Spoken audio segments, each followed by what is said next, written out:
Hi అండి. అందరికీ నమస్కారం. కేంద్ర ప్రభుత్వం అందించే సంక్షేమ పథకాల్లో మరొక పథకం మిషన్ వాత్సల్య. ఈ మిషన్ వాత్సల్య అంటే ఏంది? ఇది ఎవరికి ఉపయోగపడుతుంది? దీనికి అర్హతలు ఏంటి? దీనికి ఎలా అప్లై చేసుకోవాలి? ఎవరిని కలవాలి? అనే ఈ మొత్తం పూర్తి వివరాలు ఈ వీడియోలో తెలుసుకుందాం. ముందుగా కేంద్ర ప్రభుత్వం అందించే సంక్షేమ పథకాల్లో మరొక పథకం మిషన్ వాత్సల్య.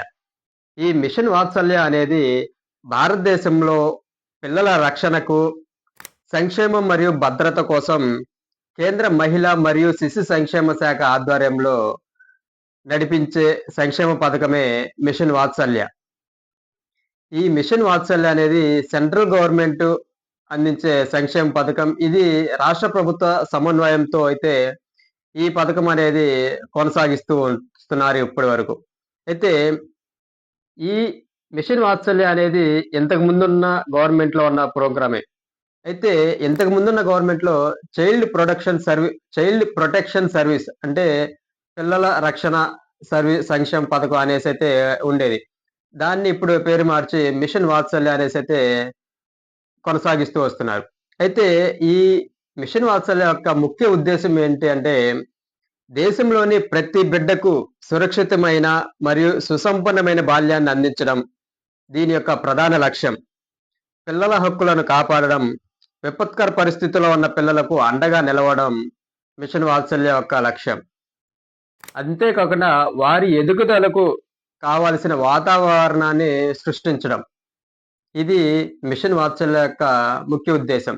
ఈ మిషన్ వాత్సల్యకి ఎవరు అర్హులు అంటే తల్లిదండ్రులు కోల్పోయిన పిల్లలు, అదేవిధంగా వీధుల వెంట తిరిగేవారు, అంటే అనాథలుగా ఉన్న పిల్లలు వీధుల వెంట తిరుగుతా ఉంటారు. వారు ఇక విడాకులు తీసుకున్న పిల్లలు. అంటే ఈ యొక్క ఆప్షన్ అనేది ఇంతకు ముందు సంవత్సరంలో అయితే లేదు. ఈ సంవత్సరంలోనే విడాకులు తీసుకున్న పిల్లలకు, జంట యొక్క పిల్లలకు అనేసైతే ఈ సంవత్సరం యాడ్ చేయడం అయితే జరిగింది. ఇక యాసిడ్ బాధితుల పిల్లలు. అంటే యాసిడ్ దాడులైతే జరుగుతా ఉంటాయి. వారి యొక్క పిల్లలు, అదేవిధంగా ప్రాణాంతకమైన వ్యాధిగ్రస్తుల పిల్లలు. కొంతమందికి అంటే క్యాన్సర్ గాని, ఎయిడ్స్ గాని, హెచ్ఐవి ఇలాంటి వ్యాధిగ్రస్తులు ఎవరైతే ఉంటారో వారి యొక్క పిల్లలు కూడా ఈ యొక్క పథకానికైతే అర్హులనే చెప్పొచ్చు. అయితే ఈ యొక్క పథకంలో చేరిన పిల్లలకి అంటే అనాథలుగా ఉన్న పిల్లలకి 2 రకాల సర్వీసులైతే ఉంటాయి. సర్వీస్ అంటే ఏం లేదు. ఒకటి వారే ఈ కేంద్ర రాష్ట్ర ప్రభుత్వంలో ఉన్న కొన్ని సంఘాలైతే వారే ఆశ్రమం అంటే రక్షణ కల్పించి, గృహ సముదాయాన్ని కల్పించి అక్కడ ఉంచడం. లేదా ఎవరైనా అనాథలుగా అంటే దత్తత తీసుకునేవారుంటే వారికనేది ఇవ్వటం. ఇలాంటి కార్యక్రమాలు కూడా అయితే జరుగుతా ఉంటాయి. ఈ మిషన్ వాత్సల్యకి సంబంధించి. ఇకపోతే ఈ మిషన్ వాత్సల్యకే పెట్టుకోవాలి అంటే ఎవరిని కలవాలి అంటే మీ దగ్గరలో ఉన్న డ్వాక్రా అంటే ఈ అంగన్వాడీ కేంద్రంలో కలిస్తే మీకు కావాల్సిన అంటే మిషన్ వాత్సల్యకి సంబంధించి మీ యొక్క అర్హతలు ఉన్నాయా లేదా అనేది చూసి ఈ యొక్క ప్రోగ్రామ్‌కైతే మిమ్మల్ని ఎలిజిబుల్ అయితే చేయడం జరుగుతుంది. ఈ ప్రోగ్రామ్‌కి ఎలిజిబిలిటీ ఏంది అంటే పట్టణాల్లో అయితే 96,000 వారి యొక్క సంవత్సర ఆదాయం అయితే ఉండాల్సుంటుంది. గ్రామీణాల్లో 72,000 అయితే వారి యొక్క సంవత్సర ఆదాయం ఉంటుంది. ఇంతకీ ఈ మిషన్ వాత్సల్య ప్రోగ్రామ్‌కి సంబంధించి ఎంత ఇస్తారు అంటే నెలకి 4,000 చొప్పున అంటే ప్రతి నెల వారి యొక్క అకౌంట్‌లో 4,000 అయితే పడతా ఉండడం జరుగుతుంది.